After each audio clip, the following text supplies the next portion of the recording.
বৃষ্টি দেখলে আল্লাহর হাবিব ভয় পেয়ে যেতেন, একবার ঘরে ঢুকতেন আরেকবার বেরোতেন। আম্মা জান আয়েশা বলতেন, ভয় পান কেন?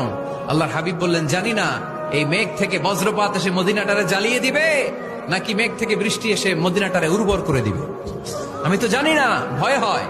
দোয়া করতেন, আল্লাহুম্মা আসকিনা গাইসান মুগীসান মারিআন মারিআন নাফিআন গায়রা দার আজিলান গায়রা আজিল। আল্লাহ, যখন দেখবেন বৃষ্টি হচ্ছে তখন দোয়া করবেন, দোয়া কবুল হবে ইনশাআল্লাহ। দোয়া করার আগে একবার বলবেন আলহামদুলিল্লাহ, কমপক্ষে একবার বলবেন আলহামদুলিল্লাহি রাব্বিল আলামিন, একবার কমপক্ষে। মানে প্রথমে আল্লাহর প্রশংসা করবেন, তারপর একবার দরুদ পড়বেন আল্লাহুম্মা সাল্লি আলা মুহাম্মাদ ওয়া সাল্লিম, তারপর হাত তুলে দোয়া শুরু করবেন। হ্যাঁ, বৃষ্টি দেখো, বৃষ্টি ধরো হাত দিয়ে, বৃষ্টি হাত দিয়ে ধরো আম্মা,